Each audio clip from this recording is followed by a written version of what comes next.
हम लोगों की जिम्मेदारी उनके संरक्षण की है। आप खुद राजस्थान की धरती से आते हैं, वीरों की धरती कही जाती है ये। मेरा एक सीधा सवाल ये है कि राणा सांगा को लेकर जो टिप्पणी की जा रही है और जिस तरह का विवाद चल रहा है, आप उसको कैसे देखते हैं? ये दुर्भाग्यपूर्ण है।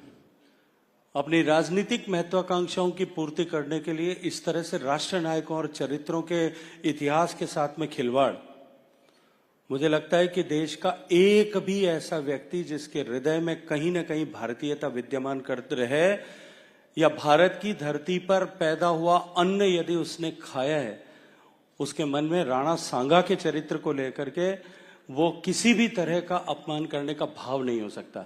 यदि किसी ने किया है, किन शब्दों में किया, किस तरह से किया, ये दुर्भाग्यपूर्ण है। समाजवादी पार्टी के सांसद ने, रामजीलाल सुमन ने जो बोला, मुझे जानकारी है, मैं वहीं ऊपर था, लेकिन जिन्होंने किया है उन्होंने जिस उद्देश्य के साथ में किया है, देश की जनता ने उसको देखा भी है और उनके दल ने जिस तरह से उसके बाद में उस विषय का समर्थन किया है, समय आने दीजिए, देश की जनता उसका हिसाब इस लोकतांत्रिक व्यवस्था के अंतर्गत निश्चित रूप से कर देगी। आपने बोला समय आने दीजिए, देश की जनता उनका हिसाब किताब कर देगी, लेकिन ये कुछ कार्यकर्ता बजरंग दल के थे, वीएचपी के थे, इस पर एक सवाल है। वो प्रदर्शन करने के लिए पहुंच गए रामजीलाल सुमन के घर के बाहर और उन्होंने तोड़फोड़ कर दी। अब अखिलेश यादव कहते हैं कि बीजेपी सरकार की जिम्मेदारी है अगर रामजीलाल सुमन को कुछ हुआ तो। अब इसको आप कैसे देखते हैं? और वो कहते हैं कि लोकतंत्र है, सबको बोलने का अधिकार है, कोई पक्ष में बोले या विपक्ष में बोले, लोकतंत्र तो है। देखिए, अखिलेश यादव साहब ने जो कहा, जी, सरकार की जिम्मेदारी है सबको सुरक्षा प्रदान करना, निश्चित रूप से मैं इस बात को मानता हूं, लेकिन साथ ही साथ में अखिलेश यादव जी को अपनी जिम्मेदारियों को अपने गिराबान में झांक करके एक बार देख लेना चाहिए कि उनकी जिम्मेदारी क्या है राष्ट्र के प्रति, समाज की भावनाओं के प्रति, इतिहास पुरुषों के प्रति, इतिहास के संरक्षण के प्रति। अखिलेश यादव का ये स्टेटमेंट उस समय मेरे लिए महत्वपूर्ण हो जाता यदि उन्होंने रामजीलाल सुमन ने जो कहा उसका खंडन किया होता, सार्वजनिक रूप से उनके दल ने उसके लिए माफी मांगी होती, उसके ऊपर कार्रवाई की होती और उसके बाद में उन्होंने अगर ये कहा होता तो निश्चित रूप से उनके बात का, उनके विषय का देश सम्मान की दृष्टि से देखता। वरना पर वो कहते हैं ये तो पार्ट ऑफ हिस्ट्री है, इतिहास के पन्नों में ये भी है।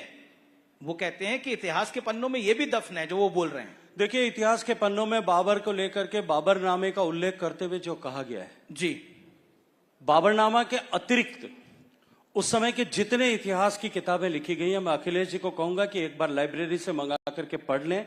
अगर नहीं हो तो मैं उनको लिंक भेज दूंगा। उसमें किसी भी घटना किताब में इस घटना का उल्लेख नहीं है। एक ऐसे पराजित योद्धा जो बार बार हार रहा था, उसके द्वारा लिखे गए खुद के स्वयं महिमा मंडन के लिए लिखी गई पुस्तक को लेकर के यदि आप वो इस तरह का स्टेटमेंट करते हैं, मुझे लगता है कि यह दुर्भाग्यपूर्ण है और इतिहास के प्रति उनकी समझ की जो कमी है उसका प्रदर्शन करता है।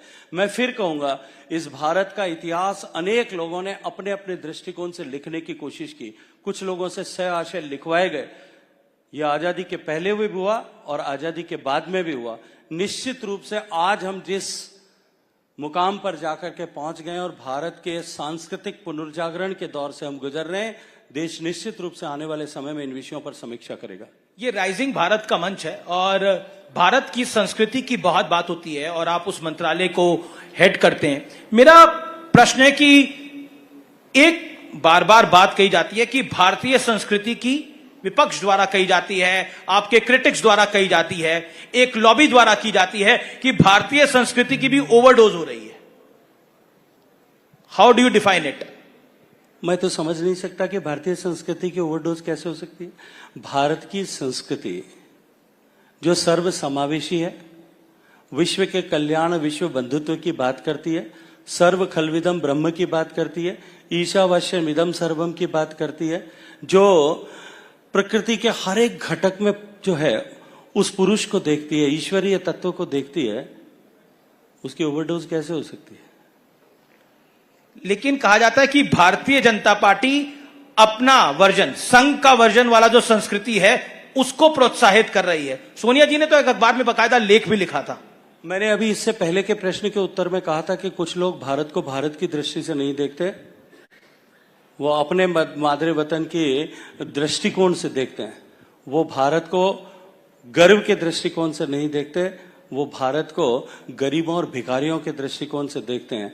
जिन लोगों की दृष्टि में दोष है, मैं विश्वास के साथ मैं कह सकता हूं कि अब भारत के सांस्कृतिक पुनरुद्भव का सूर्योदय जिस तरह से हो गया है और उसकी रश्मियां जिस तरह से विश्व में आलोक फैला रही हैं, आप समय आने दीजिए, इस तरह की बातें करने वाले लोगों की आंखें चुंधिया जाएंगी और वो ठीक से जो है इस विषय को स्पष्ट रूप से देख करके बयान करने लगेंगे।